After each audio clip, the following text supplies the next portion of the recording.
माझ्या समोर बसलेले आहेत शाहीर रामहरी भाट पेडकर. मराठी तमाशा परंपरेतला पहिला लोकनाट्य तमाशा ज्या बाबाजी साठे पेडकर आणि उमाजी कांबळे सावळजकर यांनी 1860च्या दरम्यान तयार केला, त्याच परंपरेतले आत्ता 5व्या पिढीतले त्यांची परंपरा चालवणारे पेडगावचे आणि गेल्या 50 ते 60 वर्षापासून मराठी तमाशा परंपरेमध्ये ज्यांनी खूप आपल्या नावाचा एक स्वतंत्र वेगळं वलय निर्माण केलेलं आहे. मग त्यांची वगनाट्य आहेत, सामाजिक प्रबोधनपर गाणी आहेत, त्यांच्या वगनाट्याचे शिल्पकार आहेत, त्याचबरोबर त्यांनी गण गवळणी लावण्या हे सर्व त्यांनी रचलेलं आहे. सामाजिक प्रबोधन गाणी रचलेली आहेत. बापू तुमचं काम खूप मोठं आहे, तुम्ही सवाल जबाबसुद्धा रचलेले आहेत. आत्ता तुम्ही तुमचं जे रजवडी वगनाट्य पहिलं लिहिलेलं होतं त्या वगनाट्याचं कथानक सांगायला लागलं आहे आणि त्या वगनाट्यामध्ये स्त्री प्रधानता कशी आणलेली आहे स्वतः बाबाजी साठे यांनी आणलेली होती, त्याच धर्तीवर तुम्ही कशी ती रुजवलेली आहे हे तुम्ही सांगायला लागलेलं आहे. तुम्ही काहीतरी या वगनाट्याचं कथानक सांगत होता, आता दौंडी द्यायचं काहीतरी एक प्रसंग दुसरा पुढचा सुरू करताय. हां, ते 2 हवलदार दौंडी द्यायला जातात. हां, ऐका हो ऐका. आता ऐका हो ऐका म्हटल्यानंतर जवळ धर्मशाळा असते, त्या धर्मशाळेत सत्यवानाची बायको मी ते शेतकरी जोडपं शाळेत आलेलं असते आणि ती दौंडी ऐकतं. ऐका हो ऐका, आपल्या राज्यामध्ये खवळलेला वाघ सुटला आहे, त्या वाघाला कोण मारेल त्याला मुख्य सेनापतीची जागा आणि 10,000 रुपये इनाम मिळेल. एवढ्यात तो सत्यावन्न धावत पडत येतो. अहो आवडणार, मला एवढं राजवाड्यापर्यंत घेऊन चालता का? काय करणार, मला विडा उचलायचा आहे. मी वाघ मारतो. अरे वाघ मारायचं म्हणजे शिरड करून आहे का? वाघ खवळलेला वाघ आहे. आईच आपला धर्मशाळेत तुकडा खातोच, गपचे बस तिथं. नाही पण या बरं ठीक आहे, हे चला दुसऱ्याचं. ऐका हो ऐका, आपल्या राजधानीत खवळलेला वाघ सुटलाय. तो शेळ्या मेंढ्या खातो, शेतकऱ्यांना त्रास देतो.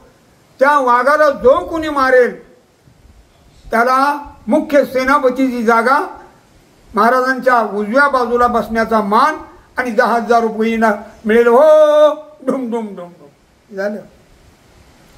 लगेच प्रधानजीची दरबार. महाराज दौंडी संपूर्ण राज्यात दिली. काही लोकांनी विचारलं, ती काही अनोळखी लोक होती त्यांनी विचारलं, दौंडी आता कोण येतोय विडा उचलायला पाहूया. ठीक आहे, अरे शूरवीराचं काम आहे, शूरवीरानं हा विडा उचलला पाहिजे तरच तो काम करेल. महाराजे आपल्या विक्रम प्रधानजीला एवढे तुम्ही कमी समजता. काय तुम्ही विक्रम केला? अहो तुमचे वडील चांगले होते, तुमच्या वडिलांच्या जागेला तुम्हाला ठेवलं आम्ही. तुमच्याजवळ काय विक्रम? उडकी तलवार गळ्यात अडकवली आणि सगळा विक्रम तुमचा. काही विक्रम नाही. अहो मी मारला असताना कशाला विडा? थांबा थांबा, तुमचं संभाषण दाबा. हवलदार तुम्ही थांबवत जाता आणि जरा शांत बसा. प्रधानजीला प्रधानजी तुम्ही काय वीर आहात आम्हाला माहित आहे, बसा. तोपर्यंत सत्यवान शेतकरी तो, हवलदार मला आज जाण्याची परवानगी पाहिजे, मी विडा उचलणार आहे. अरे का मरणाला आलायस रे बाबा? खवळलेला वाघ आहे, बायको आहे तुझी, खुशालवानी संसार कर जा, मरणाच्या दाढत का आलायस? नाही मला महाराजाकडे न्या. बरं ठीक आहे तुमचा. महाराज एक शेतकरी माणूस आलाय आणि तो म्हणतोय मी वाघ मारणार. मग त्या शेतकऱ्याला आत पाठवू? अरे शेतकऱ्यांना तुम्ही काय कमी समजता? आज 12 बैलाचं दावं नांगराच्या वेळेला एका शेतकऱ्याच्या हातात असतं. एका दचक्यात 12 बैलाचा नांगर शेतकरी थांबवतो. त्यांची किंमत तुम्ही कमी करू शकता? अरे बेड्यानो द्या पाठवून. या नमस्कार.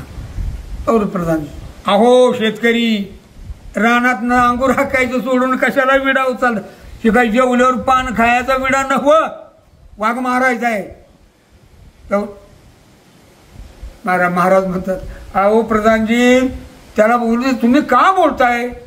म्हणजे मला तुम्ही थांबवलं. थांबलो. मग सत्यवान म्हणतो, महाराज मी हा विडा उचलतो आणि वाघ मारण्याचं काम करतो. कदाचित मी वाघ मारला तर तुमच्या दरबारमध्ये सेनापतीची नोकरी मिळेल, उजव्या खुर्चीचा मान मिळेल, 10,000 मिळाले तर माझी गरिबी हटेल. आणि जर कदाचित वाघानं जर मला मारला तर हे वेडे वाकडे दारिद्र्यात जिनं माझं जे आहे ते संपवून यातही मला आनंद आहे, म्हणून मी विडा उचलतो. बर, विडा उचलला. आता वाघ मारण्यासाठी तुला हत्यार काय पाहिजे ते मागून घे. हवलदार म्हणजे तुला काय हत्यार पाहिजे ते माग, महाराजांनी देतात. लोखंडी दांड्याचा भाला, लोखंडी दांड्याचा भाला. हवलदार म्हणजे लोखंडी दांड्याचा भाला आहे तरी का, लाकडाचा मागा दांडा होते नाही, पण लोखंडीच दांडा पाहिजे त्याला. पण ठीक आहे, लोखंडी दांड्याचा भाला मिळेल. महाराजे, पिसाळलेला खवळलेला वाघ मारणं म्हणजे मांजर मारल्यासारखं आहे, आणि लोखंडी दांडा त्याचा भाला काय मारणार आहे. मी प्रयत्न करून मी मारेन, तुम्ही शांत बसा, तुम्ही काय बोलू नका. ठीक आहे, विडा उचलला. लोखंडी दांडा मिळेल. आणि तुम्हाला सोबती कोण कोण पाहिजे? 2 हवलदार माझ्याबरोबर पाठवा. हा, म्हणजे आमच्या मरणावर उठला तुम्ही. अरे आम्ही वाघाला घेऊन संध्याकाळी लग्वीला आलं तर बायकोला घेऊन बाहेर जातोया. तर दुसरा म्हणतोय, अरे बाबा संडास नावलं तर मी बायकोच्या पदराला दोसराची नाडी बांधतोया आणि जाऊन संडासला बसून येतोय, पाया पडतो तुझ्या, आम्ही काही येत नाही. मग प्रधानजी तुम्ही पराक्रम करणार होतो, पण विडा त्यानं उचललाय ना, त्यानंच तो वाघ मारला पाहिजे. असलं चिल्लर काम माझ्यासारख्या विक्रम प्रधानजीचं नाही. बस बस तुमचा विक्रम.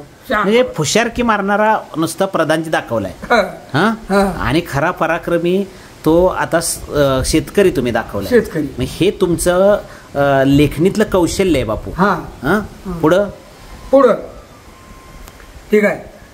मग लोखंडी दांडा आणून हातात देतात, पाहायला घेतो हातात. आणि हवलदार, बाबा आमच्या मरणावर उठलास, चांगले केले नाहीस, आता चल. मग इथनं ती वाघ मारण्यासाठी निघून जातात. बापू, हे सगळं वगनाट्य तुम्ही त्याचा दुसरा प्रवेशही सांगितलेला आहे, पुढे अजून प्रवेश असणार आहेत, बरोबर? म्हणजे तुम्ही आता काय करायला लागलाय, तुमचं हे रजवाडी वगनाट्य त्या काळात लोकांना खूप आवडतं. तुम्ही म्हणला पेडमधून ते गोटेवाडीला झालं, किंवा त्या वगनाट्याला खूप प्रसिद्धी मिळाली आणि ते वगनाट्य खूप चाललं. पूर्वीच्या तमाशामध्ये म्हणजे तुम्ही ज्या काळात लहानपणी नुकताच तमाशात प्रवेश केलेला होता आणि तरुणपणी म्हणजे 60-61 साली तुमचं 20-22 वर्षाचं वय होतं, त्यावेळी तुम्ही लिहित होता. तमाशा फड पण तुम्ही स्वतः सुरुवातीचा पारावरचा छोटासा काढलेला होता आणि त्याच्यातून ही वगनाट्य दाखवत होता. मला सांगा की ह्या वगनाट्याचा बघताना त्यावेळेचं वातावरण कसं असायचं? त्यावेळेचं वातावरण भरपूर पब्लिक आणि रंगबाजी जास्त वेळ ऐकत नव्हती लोक. हे बंद कर गाणं, वगलावा. आणि ती राजा प्रधान जे असल्याशिवाय माणसांना गोड वाटत नव्हतं. आता अलीकडे निघालं ग्रामीण अमुक तमुक. बरं, राजा प्रधान बरोबर, तो राजाचा ड्रेस, त्याच्यात पण तो प्रधानजी. मला सांगा त्यावेळेला ती प्रधानजी, राजा, सेनापती हे सगळं असायचं, राणी असायची, हे सगळ्यात. हे हवालदार पात्र मध्येच कुणी आणली हो? हवालदार पात्र बघा तशी काय बऱ्याच ठिकाणी आलीच, पण काय लोक म्हणाले पोलीस खात्याची टिंगल आहे. बरं, टिंगल नाही, पण ते हवालदार मारायचं, अमुक तमुक झोडपायचं, त्यासाठी ती कॉमेडी पात्र म्हणून ती हवालदार त्यात आणली. म्हणजे राजाच्या हातातला हंटर आणि तो त्याला फोडणार आणि त्यात लोकांना एक वेगळे आनंद मिळायचा. त्याला मारलं खाड दिशी आवाज येणार की लगेच पब्लिक हसायला. मग ते 2 कॉमेडीची पात्र आहेत की जी राजाची प्रधानजी म्हणजे तशी राजाची सेवक पाहिजे ते, पण ती पोलिसाच्या ड्रेसवर तुम्ही आणली. पोलिसाचे ड्रेस 2च सेवक ते, आणि ते दोघं एकमेकांना, आणि प्रधानजी बी कॉमेडी. बरोबर. मग ती सगळी ते काय कॉमेडी करायची दोघं? ते दोघं म्हणजे आता वाघ मारण्यासाठी निघाले. वाघ मारण्यासाठी निघाल्यानंतर असं चालत चालत चालत निघालेत. पुन्हा त्या बाबा शेतकरी, अजून मला मूलबाळ नाही, वरीच झालं नाही लगीन होऊन, वाघाच्या तडाख्यात मी जाईन, जरा जपून. वाघ दिसला की आम्हाला सांग, आम्ही फार झाडाच्या शेंड्यावर जाऊ तर वाघाला धक्का लावू नको. तर दुसरा म्हणतो, होय बाबा आणि माझी बायको लगीन केलेली 16 महिन्याची माहेरला गेली, अजून तोंड बघितलं नाही. हां. तोंड बघायच्या आधी जर वाघानं मारलं मला तर काय पण पाया पडतो बाबा, वाघ दिसला की आम्हाला सांग. म्हणजे ते भित्रे भित्रे. भित्रे पण विनोद करणारे, विनोद. कॉमेडी करणारे, हे मग? ते दोन. हां. असं पुढं निघालं तो त्यातला गावला, थांबा. हे शेतकरी, तर लोखंडी दांड्याचा फादा माझ्या हातात दे. वाघ मारण्याचं सोपं काम तू करू नको, मी करणार. हे हा घ्या मला सरा बाजूला. हा हा हा हा, आला आला, आणि जरा बाजूला सरका. आला आला. नेम धरून बरोबर डोक्यात भाला मारतो.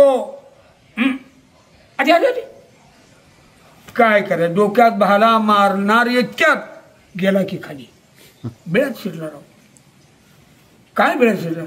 मुंगळा जरा मोठवाड होता. मुंगळा मारायसाठी तुम्ही लोखंडी भाला हातात घेतला. अरे बापरे, कमाल झाली तुमची. चला, वाघ मारायला एवढी ताकद आहे आमच्याजवळ. मग पुढे निघालं की दुसरा हवलदार, थांबा. लोखंडी भाला इकडे या. लोखंडी दांड्याचा भाला माझ्या हातात द्या. आता वाघ कुठं जातोय तेच मला बघायचं आहे. पहिलं प्रॅक्टिस ह्या हरामखोरावर करणार. अरे वा, मान. हे बघा की कसा मान डुली होती. अरे जाणार आहे कुठं? हा, बघितलं का? हे शेतकरी बघती मान अशी अशी करते. हा, अरे तुला सोडत नाही मी. थांबा, बाजूला सरका, बाजूला सरका, माझा नियम चुकर. अरे अरे अरे अरे अरे अरे अरे, गेला गेला गेला, पाक गेला, आतच घुसला तो. काय होतं? सरूट हो बघ, कुपाळानं लागला मान करायला. दाबात हाणावं म्हटलं. आपण सरळ मारायला का वाघ? हा हो हो हो, ते जरा मला. मग असं फिरत फिरत गेल्यानंतर समोर जाळीत एका वाघ झोपलेला दिसतो. थांबा, आता तुम्ही दोघं इथंच थांबा. आता त्या वाघाला उठू नकोस रे बाबा, तुझ्या पाया पडतो, उठवू नकोस. अरे वाघ उठला म्हणजे आम्हाला सोडल का? थांब जरा. वाघ उठू. ए, तू एका झाडाच्या शेंड्यावर जा आणि मी एका झाडाच्या शेंड्यावर जातो. आणि शेंड्यावर जाऊन हाक दिली आम्ही पोचलोय म्हणून, मग वाघाला मार. ठीक. मग जुन्या हौलदार जाऊन शेंड्यावर बसते ती.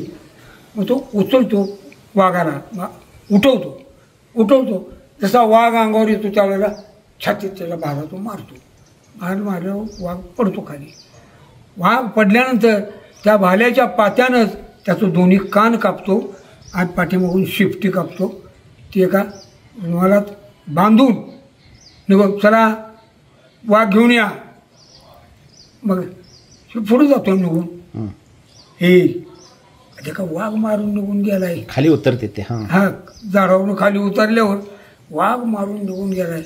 अरे बाबा तो नसता म्हणजे आमचा मुर्दा पाडला असता तो. बर, आता असं करूया आपण, आता वाघ वडत नेऊया आणि पहिलं आपल्या विक्रम प्रधानजीला भेटूया. म्हणजे ते आपल्याला मार्ग काय तर सांगतील. म्हणजे दोघं दोन पायाला धरून वाघ वडत आणते ती विक्रम प्रधानजीच्या वाड्या पुढं टाकल्यावर विक्रम प्रधानजी भिताडवर चढून होतो. अरे गाढवानू, जिवंत आहे का मेलेला आहे?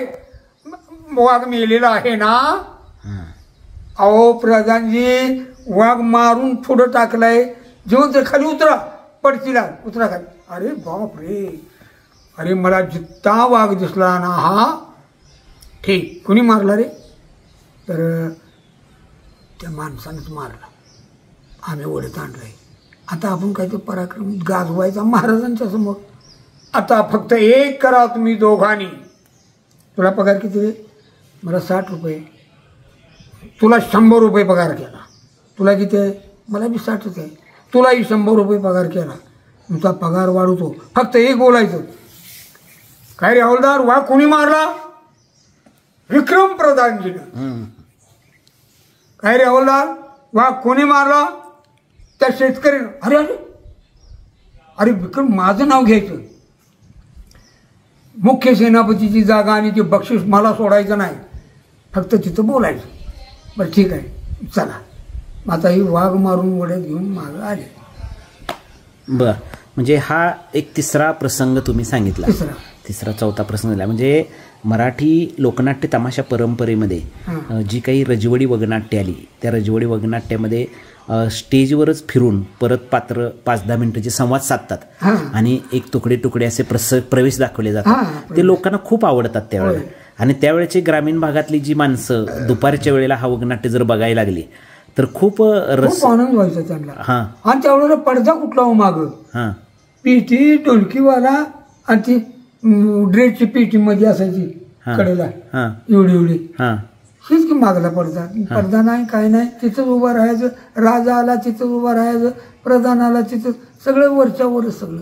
बापू ह्याला हे कसलं लोकनाट्य म्हणायचो की जिथं नैपथ्य तिथंच आहे, त्यानंतर स्टेज तिथंच आहे, त्यानंतर सगळं हे मेक बिलीव्ह तंत्र वापरलेलं असतं, म्हणजे तिथल्या तिथं फिरून. मग ते कसं तुम्ही तमाशा कलावंत ॲडजस्ट करायचं? हे ॲडजस्ट कसं, बाबाजीचं एक वाक्य आहे, या जगात सर्व प्रकारच्या कला आहेच, पण जिवंत कला म्हणायची ती फक्त तमाशाची कला. जागच्या जाग्याला जन्म घेणारी तमाशाची कला, ही जिवंत कला कधी संपणार नाही. खरंय बाबाजी म्हणायचे. आणि खरंच आहे ते. जर तुझं काम आधी जा की पुढे जा की, तू बोल की, बोल की तुझं असं जिथल्या तिथं असं. हे काय सगळं कोणी तुम्ही रील्सच्या वेळा पाठांतर वगैरे नाही, उत्स्फूर्त सगळं फक्त गोष्ट सांगायची. तिथं राजा आला आणि तिथं प्रधान गेला आणि पुन्हा ते असं झालं आणि त्या पूजेला खून केला आणि तिथनं दरोडा घातला, असं नुसतं सुनावणी, याला सुनावणी म्हणतात. पाठांतर नाही, पाठांतर नाही, लिखित नाही, फक्त ती तो राजा हो, तो प्रधान हो, तुम्ही दोघं जण हवालदार, तो राणी हो, आणि तुमच्या भाषणाकडे लक्ष. आता राणी राजाला विनंती करते, गाणं म्हणते, प्रेमाचं गाणं म्हणते, असं म्हणजे टप्प टप्प टप्प टप्प ते सगळ्यांना ऐकून घ्यायचं. आणि जी सुरुवात ते बरोबर वगनाट्य व्हायचं. पण तुम्ही तसं सुरुवात कशी करणार आहे, मध्ये काय दाखवायचं आहे, उत्तरार्धात काय दाखवायचं आणि शेवट कसा करायचा हे ठरवत होता का डॉक्टर? इथं आता